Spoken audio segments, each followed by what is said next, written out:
అసలు ఒక స్టూడెంట్ మంచి యూనివర్సిటీ చూస్ చేసుకోవాలంటే ఏ విధంగా ముందుకు వెళ్ళాలి? ఇంటర్మీడియట్ అయిపోయిన తర్వాత స్టూడెంట్కి ఇంజనీరింగ్ కావచ్చు లేదా డిగ్రీ కావచ్చు ఒక టర్నింగ్ పాయింట్, అంటే ఉద్యోగాలకు వెళ్ళటానికి టర్నింగ్ పాయింట్ ఈ ఆఫ్టర్ ఇంటర్మీడియట్.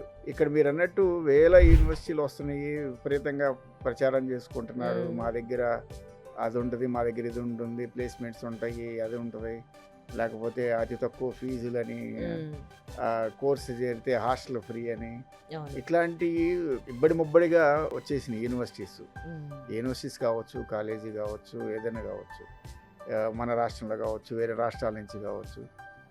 అన్ని రాష్ట్రాల నుంచి కూడా టార్గెట్ ఏపీ, తెలంగాణ పిల్లలే. ఎందుకంటే స్టూడెంట్స్ ఇక్కడి నుంచి బయటికి వెళ్ళడానికి ఎక్కువ ఇంట్రెస్ట్ చూపిస్తుంటారు కాబట్టి. కాకపోతే ఇక్కడ చూసుకోవాల్సింది ఏంటంటే పేరెంట్స్ కానీ స్టూడెంట్స్ కానీ ఒక అవేర్నెస్, అంటే 4 సంవత్సరాల భవిష్యత్తు, అంటే ఈ 4 సంవత్సరాలు చదువుకున్న తర్వాత 40 సంవత్సరాల భవిష్యత్తు ఎలా ఉండబోతుంది అనేది డిసైడ్ చేసే ఫ్యాక్టర్ ఇది.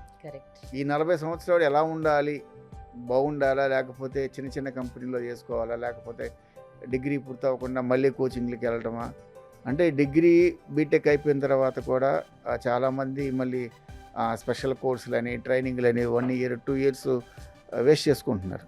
లేకపోతే చేరేటప్పుడే 1కి 4 సార్లు అన్ని రకాలుగా ఆలోచించుకొని ఎక్కడ ఇన్ఫ్రాస్ట్రక్చర్ ఉంది, ఎక్కడ ఆ ఫ్యాకల్టీ ఎమినెంట్ ఫ్యాకల్టీ ఉన్నారు, ఎక్కడ జెన్యూన్ ప్లేస్మెంట్స్ ఎక్కడ ఉన్నాయి, ఇవన్నీ కూడా ప్రాపర్గా చెక్ చేసుకొని ర్యాంకింగ్స్ అన్నీ చెక్ చేసుకొని చేరితే వాళ్ళ యొక్క 40 సంవత్సరాల భవిష్యత్తు ఈ 4 సంవత్సరాల ఆ కోర్సు మీద డిపెండ్ అయి ఉంటుంది.